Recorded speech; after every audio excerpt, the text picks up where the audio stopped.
Doctor Arpana Rawat YouTube channel पर आप सभी का एक बार फिर से स्वागत है। आज का यह वीडियो कक्षा 12 के लिए है और आज के इस वीडियो में आपके लिए हैं बाजार दर्शन पाठ के प्रश्नों के उत्तर। बाजार दर्शन के लेखक हैं जैनेन्द्र कुमार जी। पहला प्रश्न है, बाजार का जादू चढ़ने और उतरने पर मनुष्य पर क्या क्या असर पड़ता है। इसका उत्तर है, बाजार का जादू चढ़ने पर मनुष्य बाजार की आकर्षक वस्तुओं के मोह जाल में फंस जाता है। बाजार के इसी आकर्षण के कारण मनुष्य आवश्यकता न होने पर भी सामान खरीदने को विवश हो जाता है, अर्थात वो अनावश्यक सामान खरीद लेता है। बाजार का जादू उतरने पर खरीदी गई वस्तुएं बेकार लगने लगती हैं। जिन वस्तुओं को मनुष्य ने अपने आराम और सुविधा के लिए खरीदा था, वे वस्तुएं आराम में ही बाधा डालती दिखाई देती हैं, अर्थात जो वस्तुएं मनुष्य ने खरीद ली बाजार के जादू चढ़ने पर, तो जब जादू उतर जाता है तो उसे लगता है कि मैंने ये वस्तुएं बेकार ही खरीदी और उसे जो वस्तुएं उसने अपने आराम के लिए खरीदी थी बल्कि उसके आराम को बाधित करती हुई दिखाई देती हैं। फिर उसे लगता है कि मैंने बेकार ही ये सारी चीज़ें खरीदी। प्रश्न 2 है, बाजार में भगत जी के व्यक्तित्व का कौन सा सशक्त पहलू उभर कर आता है। क्या आपकी राय में उनका आचरण समाज में शांति स्थापित करने में मददगार हो सकता है। इसका उत्तर है, बाजार में भगत जी के व्यक्तित्व का यह सशक्त पहलू उभर कर आता है कि उनका स्वयं पर नियंत्रण है। बाजार उन्हें कभी भी आकर्षित नहीं कर पाता। वे बाजार से केवल अपनी ज़रूरत का सामान खरीदते हैं। भगत जी जैसे व्यक्ति समाज में शांति लाते हैं। ऐसे व्यक्ति बाजार के आकर्षण में फंसकर वस्तुओं का संग्रह नहीं करते।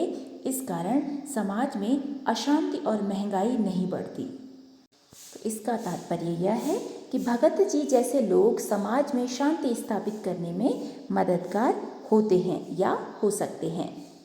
प्रश्न संख्या 3 है, बाजारूपन से क्या तात्पर्य है। किस प्रकार के व्यक्ति बाजार को सार्थकता प्रदान करते हैं अथवा बाजार की सार्थकता किस में है।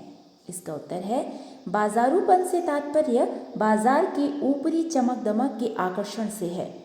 जिन लोगों को यह पता नहीं होता कि उन्हें बाजार से कौन सा सामान खरीदना है, वे बाजार का बाजारूपन बढ़ाते हैं। ऐसे में वह पैसे के बल पर बाजार से अनावश्यक सामान खरीद लेते हैं। जो विक्रेता छल कपट से ग्राहकों को लुभाने का प्रयास नहीं करते और जो ग्राहक अपनी आवश्यकता का ही सामान खरीदते हैं, वे बाजार को सार्थकता प्रदान करते हैं।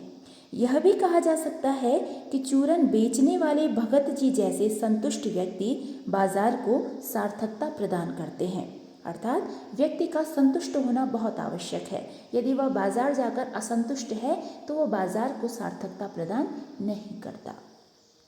प्रश्न संख्या 4 है, बाजार किसी का लिंग, जाति, धर्म या क्षेत्र नहीं देखता, वह देखता है सिर्फ उसकी क्रय शक्ति को।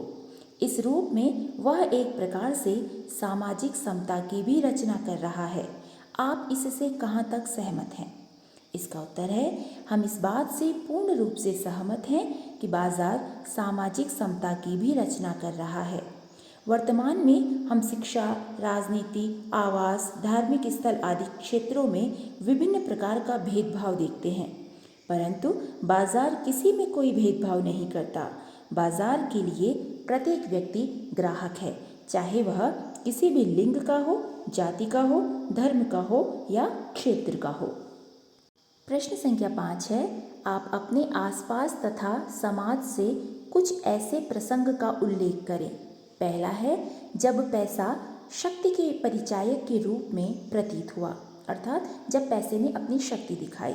तो इसका उत्तर आप लिख सकते हैं, उदाहरण भी दे सकते हैं, और सामान्य रूप से लिखना हो तो ऐसे लिखना है, जब बड़ा से बड़ा अपराधी अपने पैसे की शक्ति के सहारे निर्दोष साबित हो जाता है और पैसे के बल से ही सबका सम्मान पाता है, तब हमें पैसा शक्ति के परिचायक के रूप में प्रतीत होता है। ख है इसमें, जब पैसे की शक्ति काम नहीं आई।